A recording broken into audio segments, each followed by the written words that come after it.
Hey gang, let's face it, you're probably listening to this show and all of your other shows on your phone. Are you tired of filling up your phone with all of your favorite podcasts? Well, try Stitcher Smart Radio. Stitcher is an app that allows you to stream thousands and thousands of shows right to your smartphone or pad. Download it for free at Stitcher.com or find it in your app store. Get the best in comedy, entertainment, science, sports, news, everything you want right there on Stitcher. Just go to Stitcher.com or find the app in your app store. I use Stitcher Smart Radio and I love it. That's Stitcher Smart Radio. Smarter way to listen to radio. Let's get down. And you may ask yourself, well, how did I get here?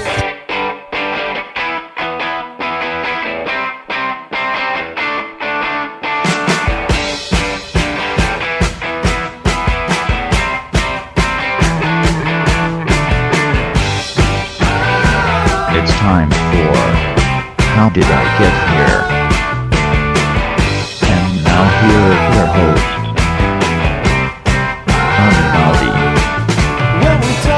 All right, hello, I'm Johnny, I'm your host. Welcome to the show.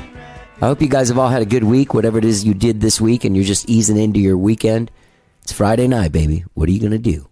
I actually played Thursday, but I'm not playing tonight, Friday, or tomorrow, Saturday. So I might go out and see some music. That's what I might do. It was a long week, though, I'll tell you, man. After playing, I played a lot of gigs, did a lot of podcasts. Had a lot of early mornings, a lot of late nights, went to Houston, visited family. And it was so intense that I fell asleep on Wednesday night at like 8:30 or 9 and slept for like 9 hours. It was great. It was great. I feel a lot better for it. I really do. Gang, are you a fan of podcasts and Law & Order SVU? Well, I have the show for you. The seminal SVU podcast, Munch My Benson, is the twisted love child of co-hosts Adam Schwitters and Josh Duggan, celebrating the splendid and often wildly inappropriate lunacy found only on Law & Order SVU. Each week, Adam and Josh walk you through a random episode of SVU, all while sharing their smart and hilarious insight. You can find Munch My Benson wherever it is you stream your podcast or go to munchmybenson.com. They're also on Instagram. They're on Twitter. You know, gang, I listen to the show. I do. It drops on Mondays, and they talk about the episode that they told you to watch last week. So when you listen to you can actually go and see what episode they're talking about, because sometimes I'll miss a show and I'll just scroll through and be like, this looks interesting, and I'll go watch the episode of Law & Order SVU, and then on my morning walk the next day I'll listen to their show, and it's great. It's fantastic. I laugh. They're fucking hilarious. They're really nice dudes. And yeah, you should check it out. That's Munch My Benson. You can find them at munchmybenson.com. So as I said, it's been a really busy week doing all the things I do. I played with Scrappy Judd Newcomb Tuesday night at the Continental Club. That was a great time. The band was great. Got to see my old friends, the Drakes, AC Monaro from Go Fever, and her husband, Beb Burdick, also from Go Fever, came out to the show. Ended up hanging out with them. I did have plans to just go home directly afterwards, but the Drakes were playing. AC and Ben showed up, and it's not like I felt obligated. I just really wanted to hang out with them, and I wanted to see my friends play. The Drakes are a great band. If you get a chance to see them, you live in Austin, you see this band, the Drakes, that has Ron Flint, legendary musician from the band 2020, power pop band. John Bush from New Bohemians, Edie Brickell and New Bohemians on drums. He's normally the percussionist of Edie Brickell and New Bohemians. Matt Giles, Cornbread, unbelievable band. I really enjoyed watching them. Fantastic harmonies too, man. They're like the Eagles kind of level harmonies. Great. So it was a great time. But I did stay out late and have to get up the next day and do a bunch of, go to rehearsal with Skyrocket and then do a bunch of podcasts. But anyway, I do have the weekend free. Me, Rosie, Terry, we might all do some stuff that's pretty fun. We're thinking about bathing Rosie on Sunday. As a family, it's going to be a family event because we don't know if she likes it or not yet. You know, she's only like 9 months old. She's a great dog. By the way, if you're just new to the show, because our guest is not from Texas and not really kind of from the scene of people that listen to this show, welcome. My name is Johnny. This is a podcast where I talk to mostly other musicians about their lives and their journey, both personal and musically. And today is no different. I have a great show for you guys today. Fantastic show. Long Island, New York-based singer, songwriter Kelli Baker is on the show today. She has a brand new single, drops today, October 1st. It's called 6 Feet Under. You can find her at kellybaker.com. That's Kelly with an I. Kelli Baker. The song was produced by Philip Jimenez from the band Wheatus, who you might remember from the song Teenage Dirtbag. It was recorded at Milk House Studios. Fantastic conversation. She just released another single called Run recently, and we talk a little bit about that. There's a gospel ending, and it turns out that she learned to sing in a church choir, like many great soulful singers learn to sing in a church choir. Kelli Baker is an incredibly soulful singer. Why is she a soulful singer? I think because she has lived a life that has really the kind of life that you can sing and sound like you mean it. You know what I mean? She was born and raised in Phoenix, and had a child, and left Phoenix for New York City with $500 in 2012, and decided that she was going to just, if I can make it there, I can make it anywhere. You know what I'm saying? That's what she was trying to do. All right. So she ended up doing that. She moved up there. Her father passed away. Her mom came down with a debilitating disease. Now she cares for her mom and her child, and still manages to kick ass like making this music. This is really great stuff. A lot of times I don't take these random people from faraway places because I worry that my audience might not be into it. But I do have to tell you, if you listen to this show, trust me, you might not know Kelli Baker, but you're going to want to know her after this. You're going to go dig into her music. It's fucking great. She's amazing. Great, great, great songwriter. And those of you that are just tuning in, maybe you're fans of Kelli, this is a great show. You can find all of our stuff at howdidigethere.podbean.com. All of our shows are available there. All 1,095 episodes are up there. 10 years worth of shows. So if you're new to the show, dig in. If you're new to Kelli Baker, dig in. Go to kellybaker.com. Check her out. Go listen to her music. She's got a video coming soon. Her brand new single, 6 Feet Under, is out now. Her single, Run, that just came out in 2020. Fantastic song. And she's a really lovely person. We had a fantastic conversation. Very engaging. Very cool. This is me and Long Island's Kelli Baker chatting it up. Let's get down.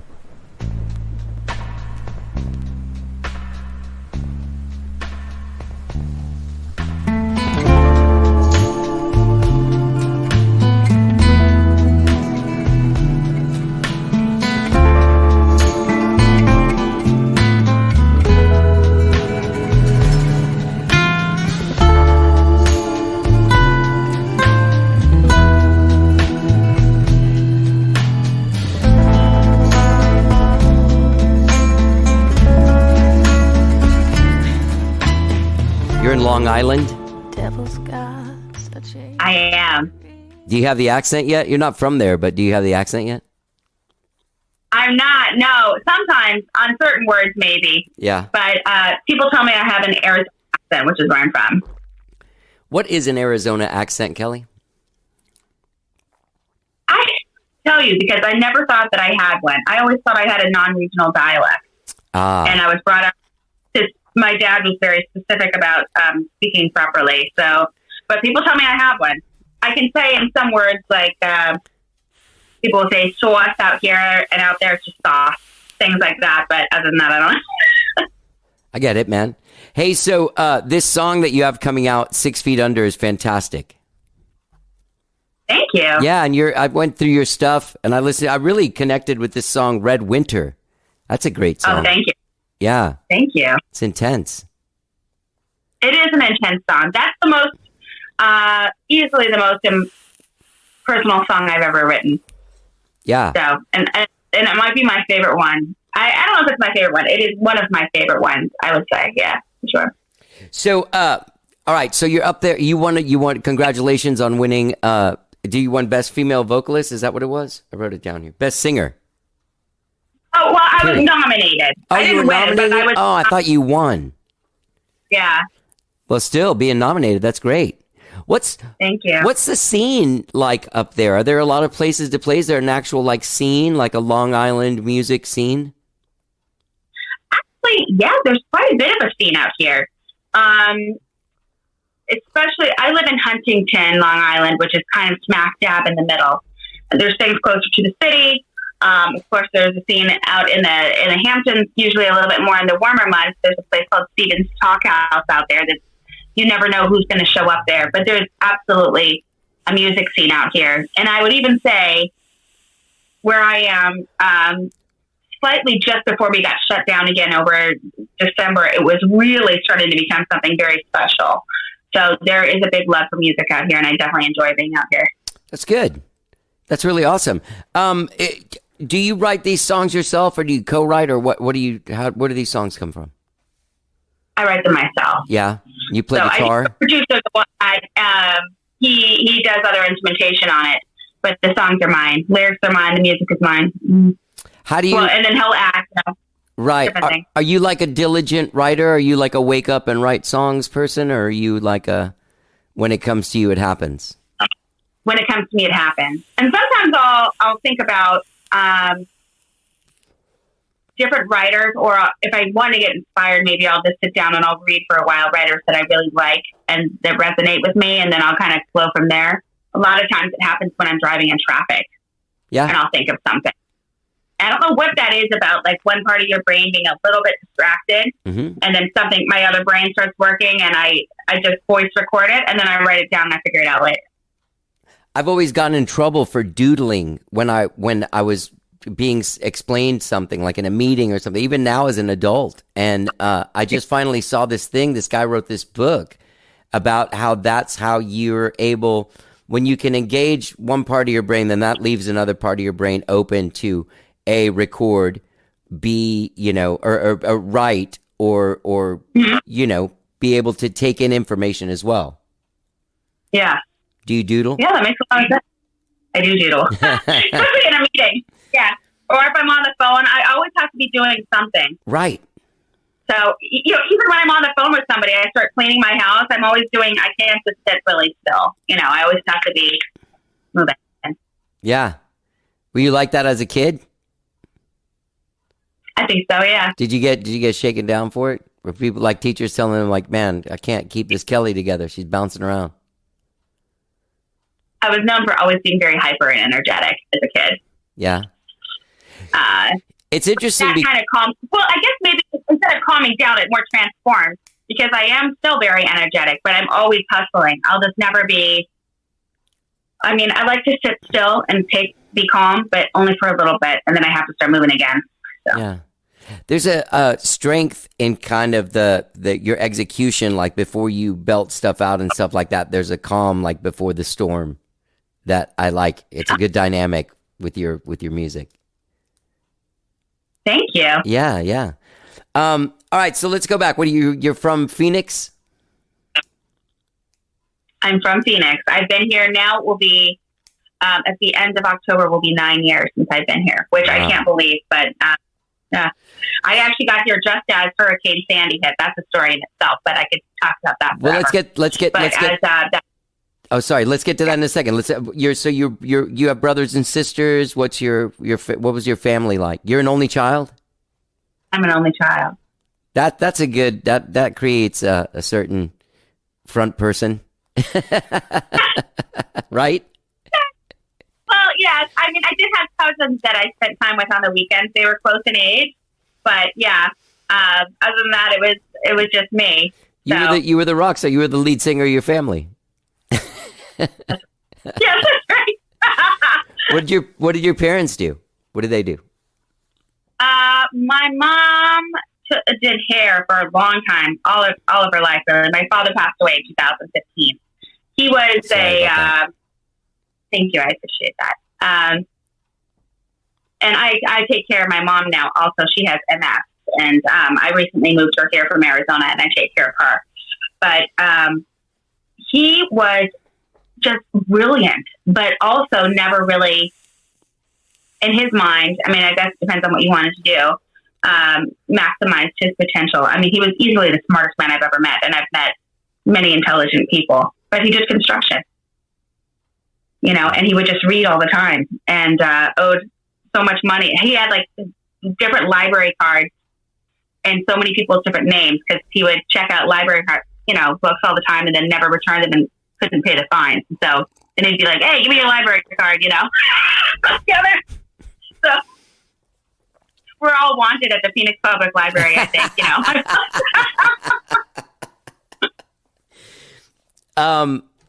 Yes, but yeah. So was that, did that make for, what did that make your childhood like? Were you were, was it weird? Or yeah,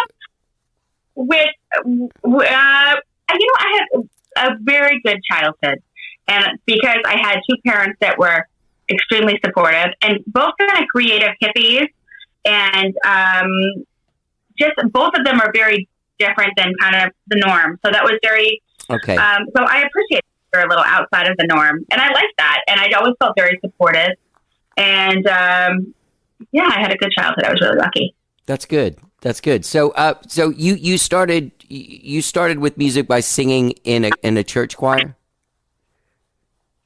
I did. What kind of church were you guys going to? In the church choir. My mother went to a Baptist church. Okay. And so that was things that we just did. She grew up in the church choir. I grew up in the church choir. And then I actually ended up going to a Christian high school, which, that was pretty intense also. Do you have like a strong faith still to this day, or did you then? Were you just there for the scene? At the time, it was very important to me. It is very important to me now, but not necessarily in that way. I'm a big meditator. I'm a very spiritual person, but I'm not a traditional religious kind of person. If that makes sense at all. Yeah, that makes a lot of sense. That's usually what happens when people grow up like that. You know what I mean? Like I grew up with this, not intense, but like my grandma's like 98 years old. All she does now is the rosary and praying. And she doesn't answer the phone when she's watching the guy, even though she can pause it on YouTube. It's just weird. But I find that I was never into it. I don't, I feel this thing. I have no contempt toward people that have faith. In fact, I have an aunt that has MS and she was diagnosed in like 1984. She's still going and still pretty together.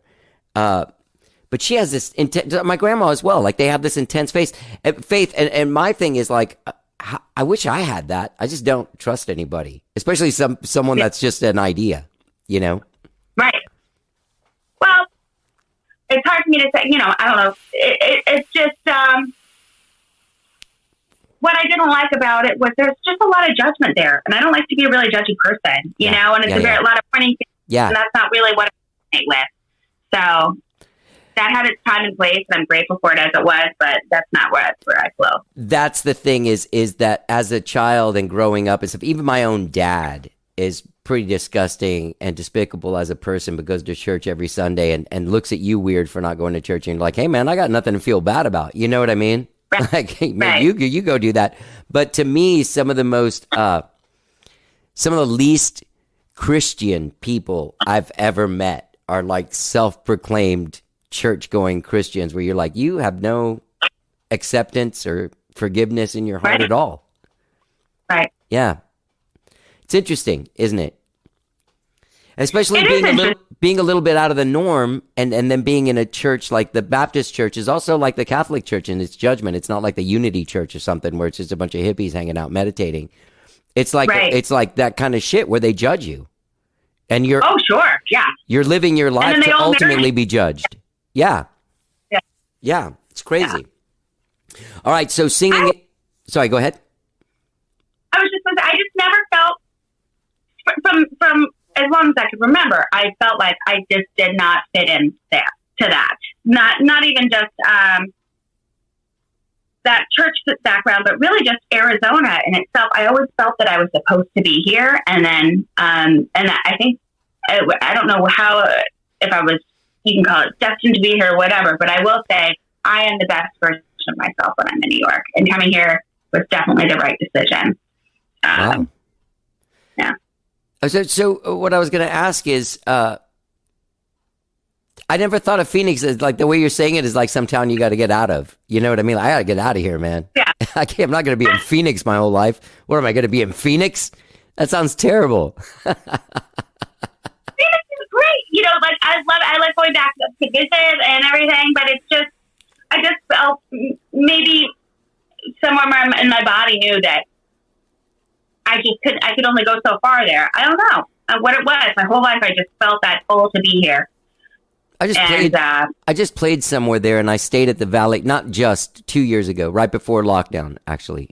I played at somewhere, I can't even remember, but I stayed at the Valley Ho. You know that hotel in Scottsdale? Yeah. Yeah. Cool place. That's downtown Phoenix, right? No, it's Scottsdale. I think it's Scottsdale. Sounds weird. Okay.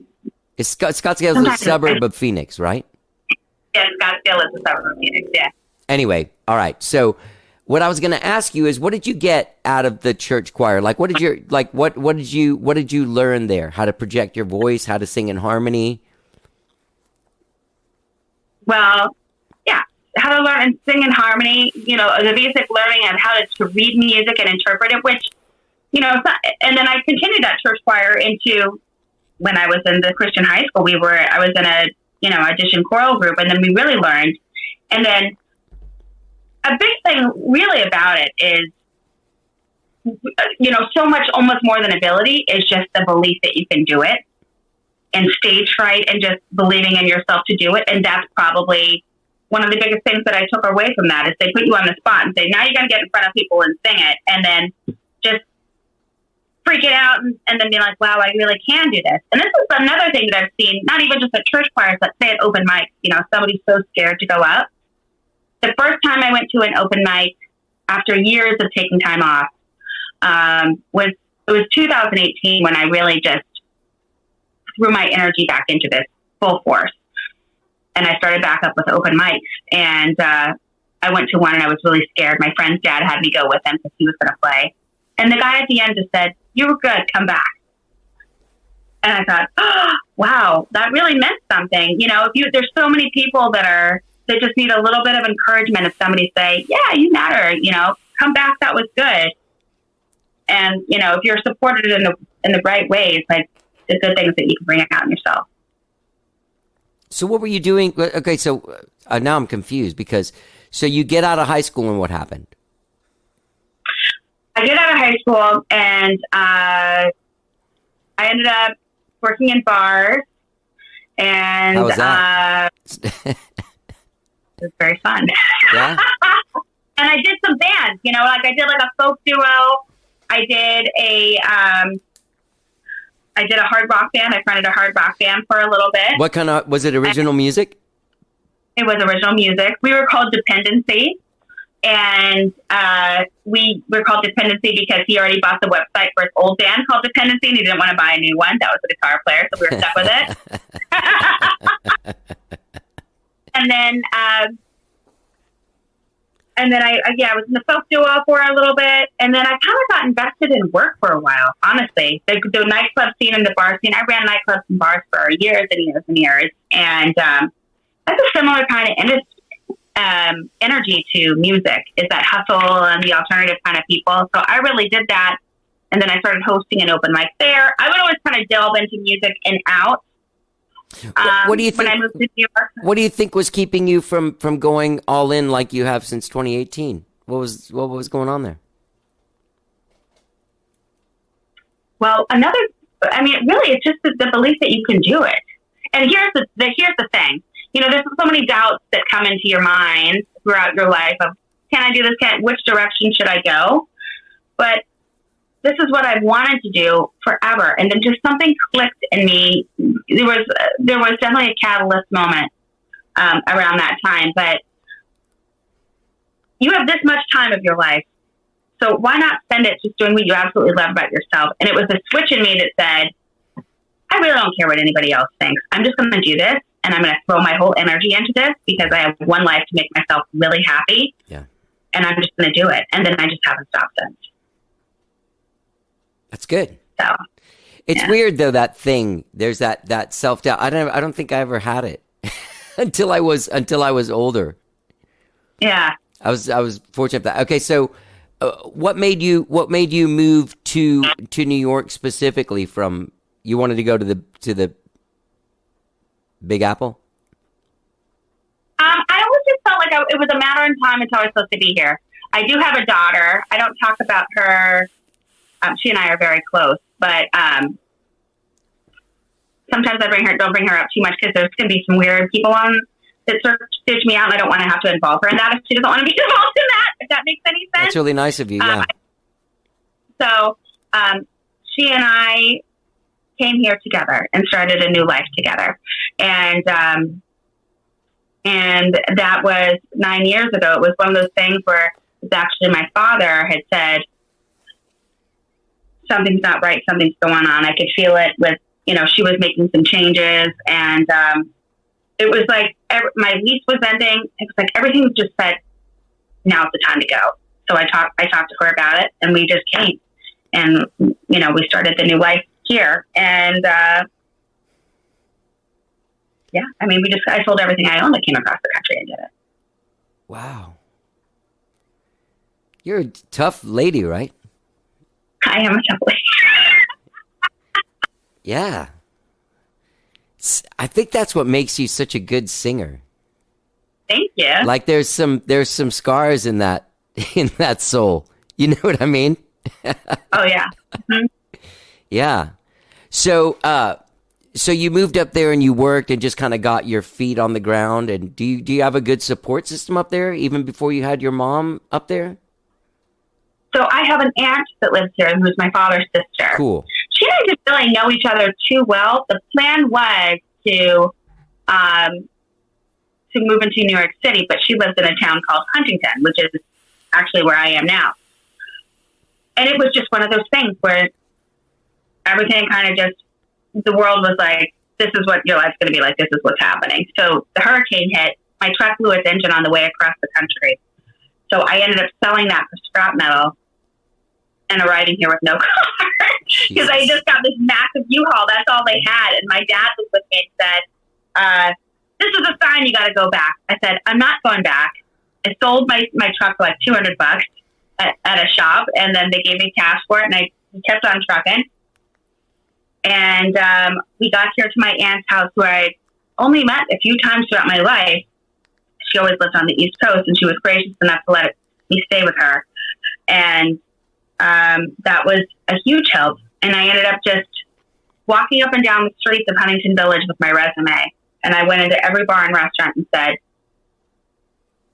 I'll be the best employee that you have here. I don't care what it is. I'll sweep the floors, whatever, and I'll work my way up. I'm not scared to work hard. And I got hired at 2 places within about a week, and then just started going from there. Yeah.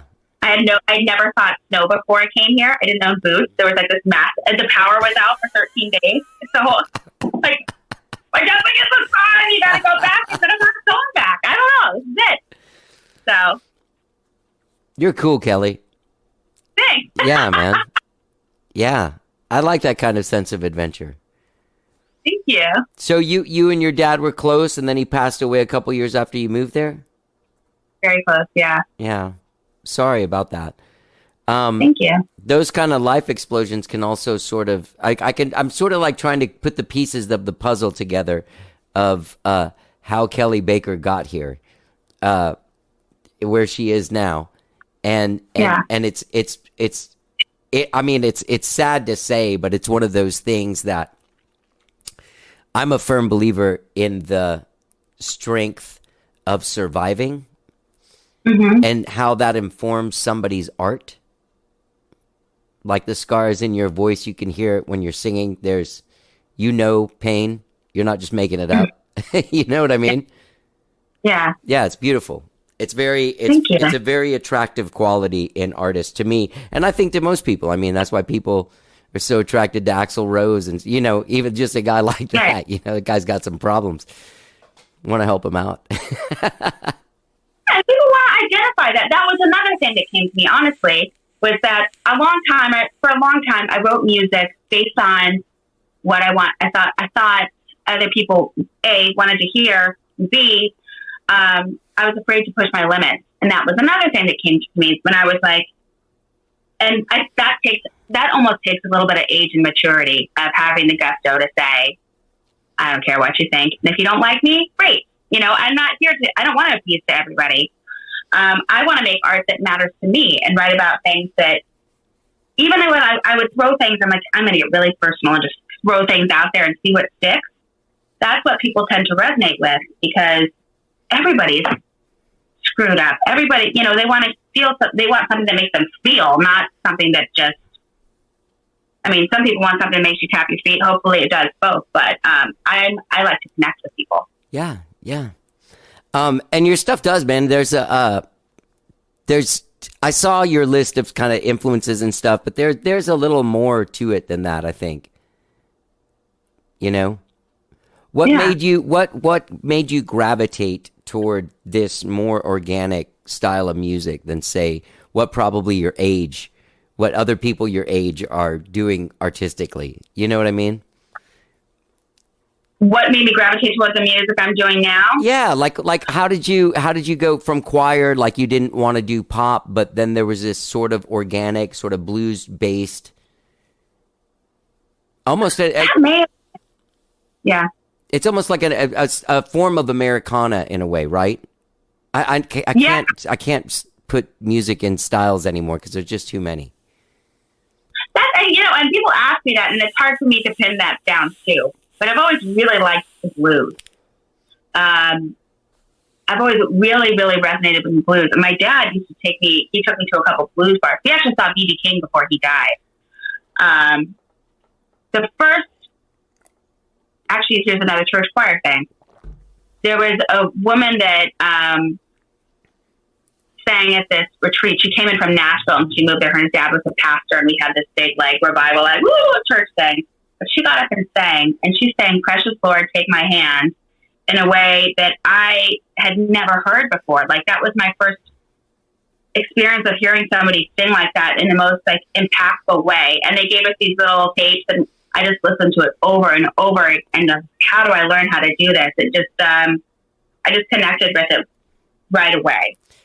And I connect with rock. I'm a big rock girl, and combining the two together, I really dig. When we were talking about Red Winter at the time, I was really digging a lot of the Black Crowes. There's a song called "Seeing Things" that I just love, that big crescendo build up, and that's kind of what I did when I wrote Red Winter. Is the whole thing is a giant crescendo. Yeah. So.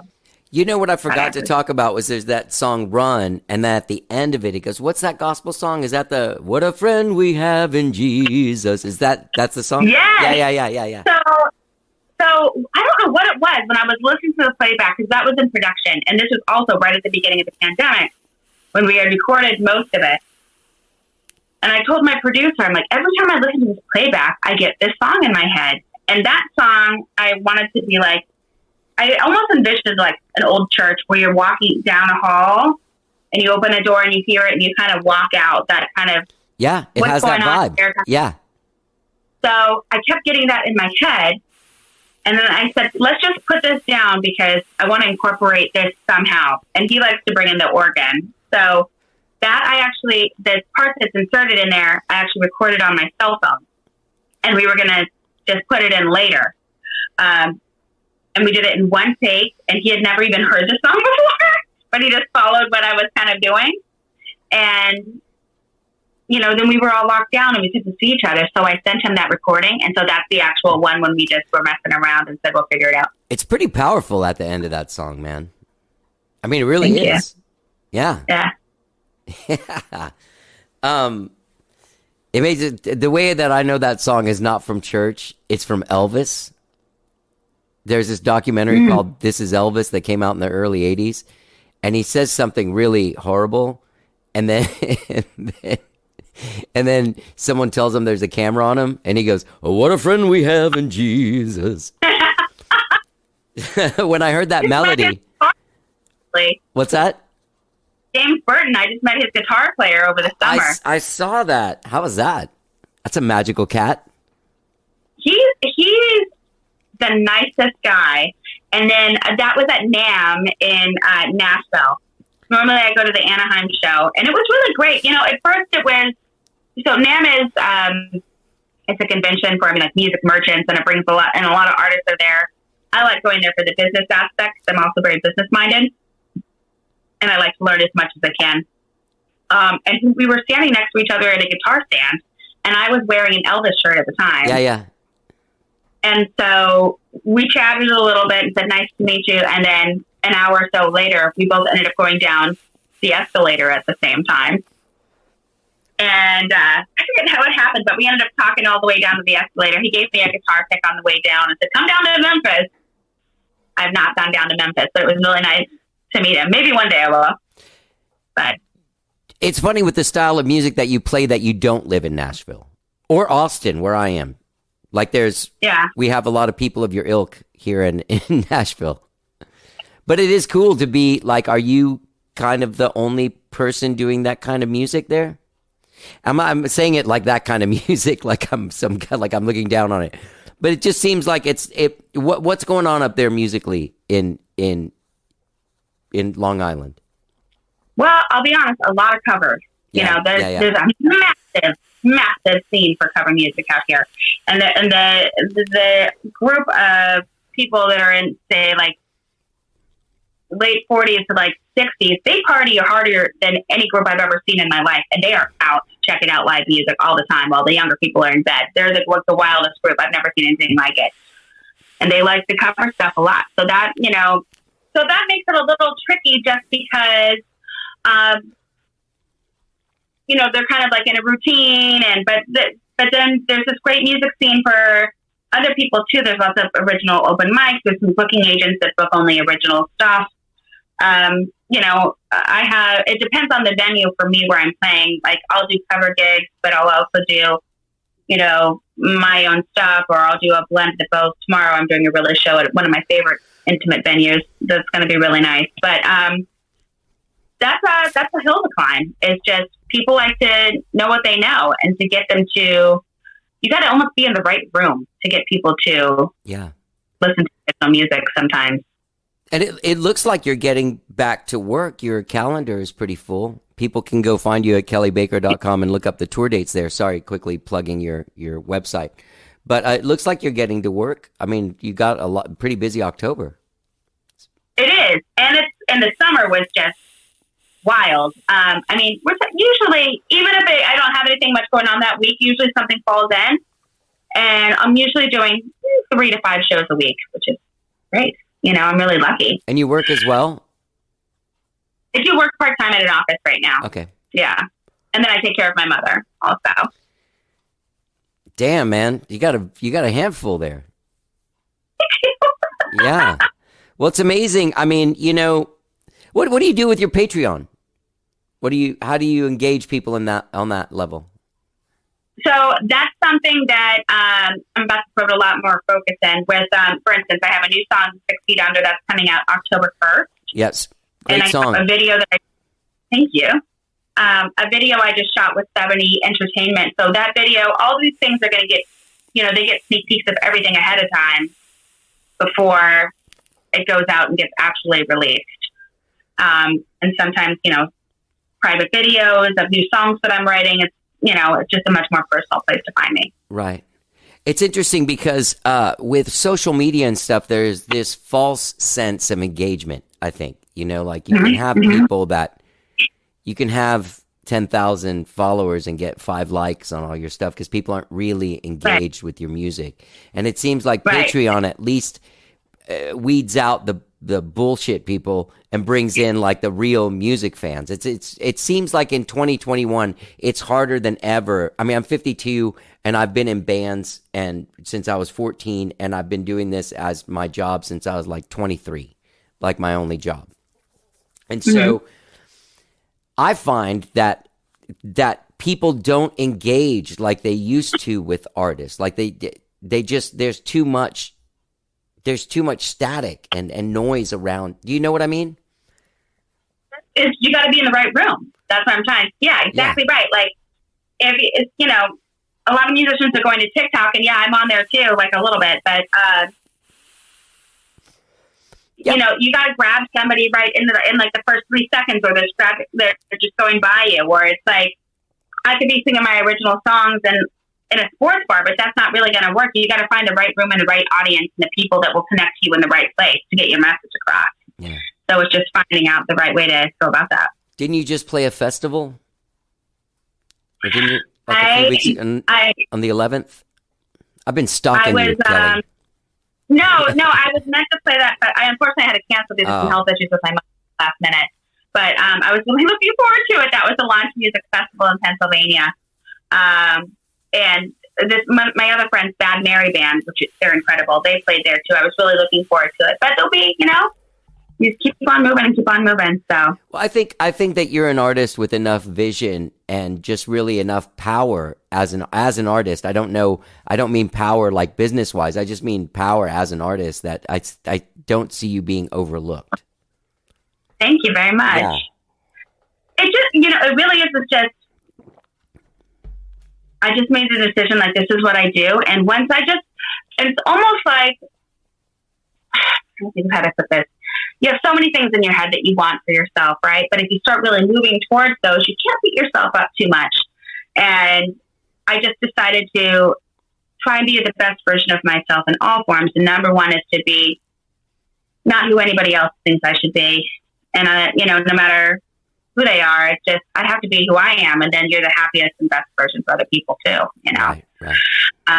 And then once I locked into that, it was like all of the things I've done for my whole life, whether it be marketing or networking or music or all these things kind of clicked together once I decided to do it for myself. And it was like, everything made sense. Yeah. So it's on a train that will just keep going wherever I keep going. I'm going. I don't know where I'm going, but I'm going. I think that's kind of like the thing that you find out as you get older in life is you really like nobody fucking knows anything. Yeah. I mean, we could look at the last year of this pandemic. It does feel like, or regardless of where you stand politically on anything, it's chaos. And then you're like, That's right. I don't think anybody knows what they're doing, Yeah. Yeah. Yeah, the Emperor has no clothes. Exactly. Yeah, it's like the scene in the Wizard of Oz when they're like, "Wait, you're just a little guy standing back here pulling all these levers. Yeah, you don't know what you're doing either." Yeah. So when you got back playing in 2018, you got into a groove of playing, and then everything went south. What did you do during the lockdown time of the pandemic, that like 2020 era? So when it was really intense, I went on Facebook Live or Instagram Live, but usually Facebook Live I went on almost every night. And I went on No shit. About 11 o'clock at night. And then there was a lot of these groups online all over the world where a lot of people were doing this. It was a really interesting time, and there was a lot of engagement. And that's how I reached a whole new group of people. Actually, one of the guys who's in my music video for 6 Feet Under, I met that way. He was watching me on the live stream, and his father had been sick, and it was just something that was connecting with him at the time while his dad was in the hospital. And then he ended up coming to one of my shows, and he's been one of my biggest supporters since. So it was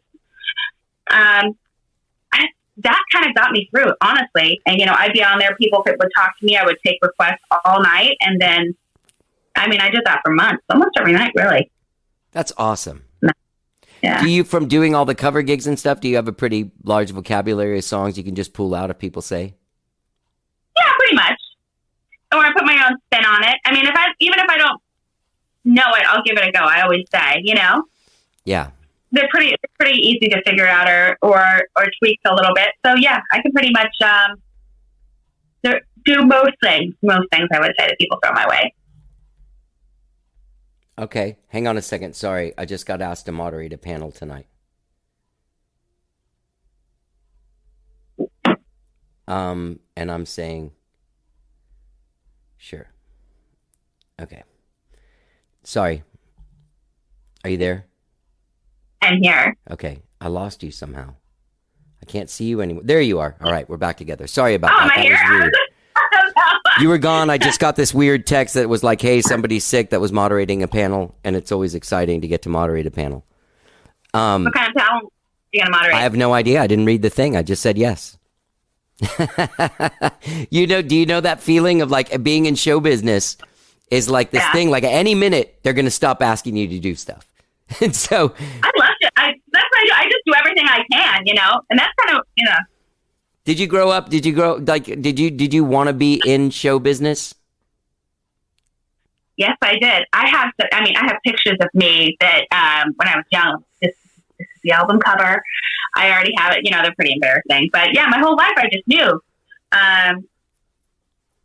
that's what I wanted to do. And then again, and a big part of that was I took time to raise my daughters and focus on that too, and I really just, that's when I just couldn't put my focus on that all the time. And then the time came when I could focus my life on myself a little bit more. And so that's what I did. But my whole life, yeah, that's what I felt I was supposed to do. And then at one point I thought, I can't do this anymore. That was something that I used to do. But it's never too late to be who you are, know? No, it's not. You can you can be who you are right now. Right this second. I don't care who you are. And just say, this is what I do now, and that's what I did. Yeah. There's something about that to you. There's almost like, I'm glad you didn't take the form of a life coach and you ended up doing music instead. But there's some part of like, I could see you as an artist, people connecting with you who are even like people in your situation or a similar situation. You'd be their hero. You know what I mean? Because you're doing the same thing that they are, raising a kid, taking care of their parent who's ill. And like, and still finding a way to get out there and look super cool and own a crowd and be in front of a band and, have that great voice you have and sing those great songs. Thank you. Yeah. I think that yeah. If I was, do you have a manager? Got a manager out there? No, not right now. But you got, you do have a publicist. I do. And do you have a booking agent, you said, or no? Sometimes. I book a lot of things myself, and then I work with a couple of different agents that book me for things. But really, and I'll tell you what, it's just been, I sang my whole life, and I played the guitar enough, and I really didn't play it well until after I picked everything back up again. It just, and that's a lot of fortitude. I even pat my own self on the back with that, was just saying, now I'm going to pick. I was so scared to play the guitar in front of other people. And now, years later, I'm playing these bigger things. It's just absolutely possible. It's just, you've got to invest. You just got to invest in yourself and just got to believe in yourself. All it took, like for me, it was, I don't know what I would do if it wasn't that guy at the open mic saying, you were good, you should come back. I might have not come back. It's amazing. That's amazing. Do you still know that guy? I do know that guy, actually. What does he think? I haven't told him that. I probably should. Oh, yeah. I think that he'd probably freak out if he heard your music now. Yeah. Yeah. So what all does you're working with Philip Jimenez is the producer, right? Yeah, that's right. He's a fantastic keyboard player, by the way. Is that him playing keyboards? Yes. And organ and stuff? It's all really tasteful and very cool. Thank you. Yeah. I think like I did it. No, yeah, he's amazing. He's that's why I really like working with him. It's just, we know each other on the friend level and the musical level, but he's one of those people that just, his brain just works in a different way. And you're sitting with him and he's like, I know it's going to work. This thing I got in, 1993 in like Uruguay, and it's like a weird chime, and I'm putting it in there. His whole studio is made of all these different instruments that he knows how to play and operate, and it's just amazing. And he's got incredible taste, because what you're doing musically, and I don't do the same kind of music that you do, but I play rock and roll that's rooted in like 70s rock. So I'm not really like, I'm not breaking any new ground stylistically in any way or anything like that. But there is a thing with blues rock, is that it can be so pedestrian and just shitty and half-ass. And this way, he really is making records. It's not just like a band jamming behind a great singer. It's like focused record making. Exactly. Mm-hmm. And so he was in Teenage Dirtbag, or he produced that song? I mean, in Wheatus, or he produced that song? Both. Oh, wow. He was, yeah. Guys, that's a great song and a great record to listen. It's exciting and fun. Yeah. Yeah. And they just did a re-recording of the entire album, and I think he's working on their new project as well. But he's been spending time with Brendan and they completely, they went over the album again, and they're doing a re-release, a remaster. I was jealous when that song came out. I was like, Why? I could have fucking written that. You know those songs you hear when you're like, I could have written it. Oh, God, someone got it before I did. You know what I mean? I just scared my dog. I just scared my dog. But yeah, you know that frustration when you hear a song, you're like, why didn't I get it? Yeah. Why didn't I write that song? Yeah. Yeah. So you guys, you bring him finished songs, and he just orchestrates them for you in this beautiful way. Yeah. Well, you guys, and it's just the two of us. Yeah. It's just the two of you. Mm-hmm. That's really cool. It really is. That's a good working relationship. And what you're coming up with is fantastic. Thank you. You tour around the region. Is that basically like? I'm starting to branch out a little bit, and the pandemic really threw the wrench in that, but it's starting to open up again. And I'm hoping to book some, little tours and get on some bigger festivals. And then anytime I travel, no matter where I travel to, I end up booking a show. So I was in Nashville. I ended up playing in Nashville, and I was supposed to be in Phoenix this past week. That was the same thing. My mom had some health issues, so I actually had to cancel that, but I had booked a show out there. So wherever I go, I'm slinging my guitar around. I end up popping up wherever I travel to. And when you went to the NAMM show, like I know what it is. What do you make connections? You get a deal with Shure microphones or something, or who else is there? Like other musicians and I've never been to a NAMM show in all of my situation. It's really fun, I will say. The Anaheim show is much bigger. Yeah. I'll tell you. So that was another thing. So around the time when I started doing music full time again, I was at a concert in Seattle, and I went backstage, and all the industry people were in there, and I thought, oh my God, this is the room I'm supposed to be in. I love the business aspect of it. I love the networking aspect of it. 6 months later, it's the NAMM show in Anaheim, and it's industry only. So I submitted to get in, and of course they said, we don't know who you are. You're not allowed in here. So I submitted again, and then Philip gave me his studio manager, which and I got the credentials. I had this, I think there's a meme where it's like trying to renew your Amazon Prime membership. That was me. Like, is this you again? Yeah. Like, oh, it's me, the new Kelli Baker, the studio manager. And I got in, and I went by myself, and it was so daunting, but it's all sort of Shure microphones. I mean, orange amplifiers, massive thing at the Anaheim Convention Center, and also stalked through the day with seminars. So I just went trying to learn as much as I can and meet everybody I could. And I've met a lot of great connections that way. This one was my third show. And I'll be back in Anaheim in January for my fourth one. Awesome. Yeah. It's funny because I one time was offered tickets by my record label that I was on at the time to go to the Anaheim thing, and I was like, let's fucking stand around with a bunch of nerds. That's what I thought it was. I thought it was just like guitar techs and like amp techs and yeah. But I missed also that. Yeah. I missed the cool party. So you've got a bunch of shows coming up, and so right now you travel to Pennsylvania. All that stuff's kind of close. Like it seems like a good place to be able to go to a different market that's an hour and a half away.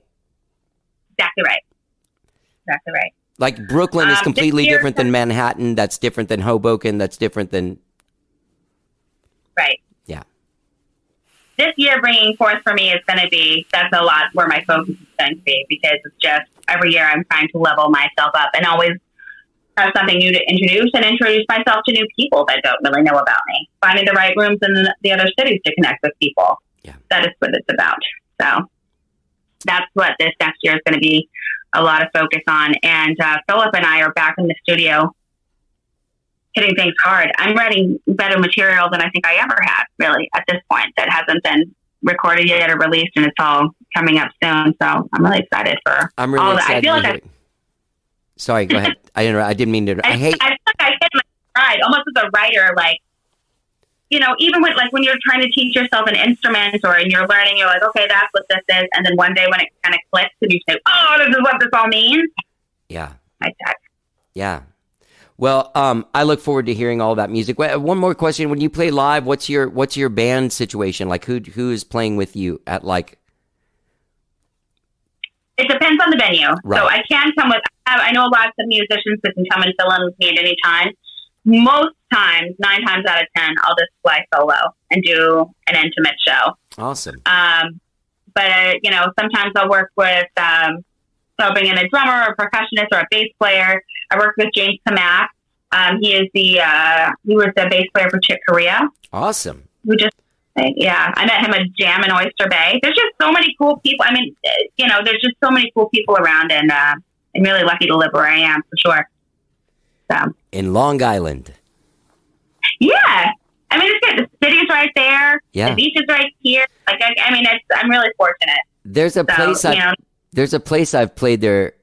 Actually, I think it's a couple of different places, and I might have made it one place in my mind, but I can't remember the name of it. But I can almost remember the name of the place where I had the chicken parmesan sandwich there a couple of times. I can't remember. Oh shit! It might not even be there anymore. Who even knows? It's funny because nothing has anything to do with music, but like, you'll remember like one of the best meals of your life. Like I remember one time I'll just tell you, I'm going to go off on a weird tangent, but I was in a relationship for years, and it was one of those things where I never did anything on my own. Not that he was controlling in any way. Right. I just never did anything on my own. And I ended up going up to Seattle for a wedding by myself. And on my way back, I had gone to downtown Seattle as a kid, and I said, I'm going to find like Pike Place and all these things and just drive around by myself without a map. And I did it. And I stumbled into some deli, and I had the best sandwich I've ever had in my life. And sometimes I still think about it. And that was the day I really felt like I'm independent. I can find things on my own. Here I am discovering things, and I found this fantastic sandwich. Yeah. You're dreaming about chicken parm. I'm dreaming about the sandwich I had in Seattle. I have that with my whole United States touring of my life is just like, once I got to be like 30 and I wasn't like so hungover every day when I was getting to the venue, it really became like, oh shit, we're going to St. Louis, fried ravioli. Oh my God, I'm so excited. Yeah, you know what I mean? Yeah. Yeah. Well, Kelli, this has been great talking to you. And you're a really, really talented person. Thank you very much. Yeah, I was really blown away. I like to do these things in person because that Zoom thing, I end up talking over people when I get excited and stuff, and in person I'm a little more together. But right. But when I got the stuff from your publicist, I was like, shit, this is really good, and I want to meet this person. Yeah. Thank you so much. Yeah, really. And yeah, is there anything else? I know I'm missing a whole thing, but always feel free to reach out to me, even if you guys aren't working with the publicist, whatever, reach out to me because I'd always like to hear what you're doing. Thank you. I appreciate that. And if you ever make it down to Austin, I'll come see you play. I've been to Austin once, actually. Yeah. Maybe I'm down again. I hear you guys have a great scene down there. And we do. Been down in many years. Yeah, you should come down. We have South by Southwest and stuff. That was on my list, and then last year I was going to go, and then that's right, and everything hit, and they canceled it. I know. What's supposed to happen next year, and hopefully it will, and if it does in 2022, please reach out and come and do this again in person. Oh yeah, I'll be there. If it's there, I'll be there. Okay. Yeah, for sure. Okay. Well, great meeting you, and people can get out and check out your song. I'm going to put this out after the first, so that people can just go to get the song, or listen to the song, whatever it is they do. I appreciate that. Yeah. Well, thanks so much for doing the show, Kelli, and stay in touch. All right. I'll talk to you later. All right. Bye. Bye. Devil's got such a pretty face. Looks just like That's you. Kelli Baker from Long Island, New York. Check her out at kellybaker.com. That's Kelli with an I, Baker.com. Her single 6 Feet Under out now, wherever it is you stream and download your jams.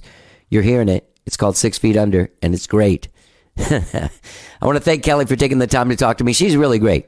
And if you're a fan of Kelly's and you listen to the show, thank you so much for listening. You can find us wherever it is you stream and download your podcast, be it Spotify, TuneIn, Overcast, Apple Podcasts, anywhere. New shows all the time. Usually every Tuesday and Thursday, but I've been dropping From the Vault shows on Sundays. Pretty soon in October, we're going to a couple of weeks where there's 3 shows a week. So there's a lot going on over there. A lot to unpack with How Did I Get Here? But thank you so much for listening. I appreciate it. I appreciate you. I appreciate Kelli Baker. Go out and find her at kellybaker.com. That's Kelly with an I. Have a great weekend, whatever it is you're doing. Let's get down. To take, but I'm 6 feet under, baby.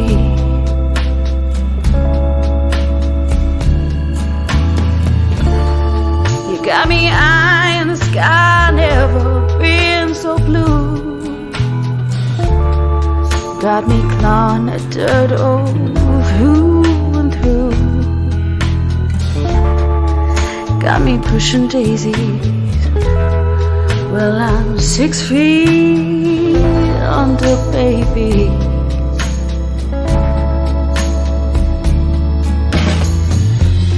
I'm 6 feet under, don't you shade this grave. This here's holy ground and there's no souls to take. I'm fine, buried alive, so you be on your way. Oh, I'm 6 feet under, baby.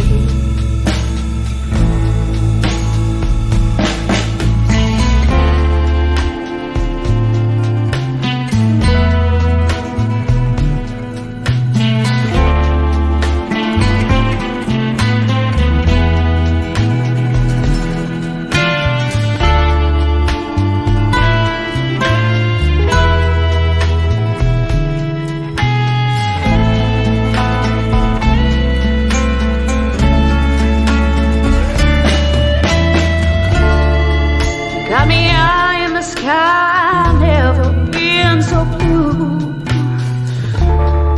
You got me clawing the dirt, oh, through and through. You got me pushing daisies. Well, I'm 6 feet under, baby.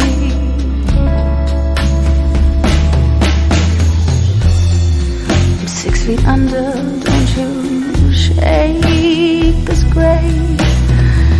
This here's holy ground and there's no souls to take. I'm just found buried alive, so you be on your way.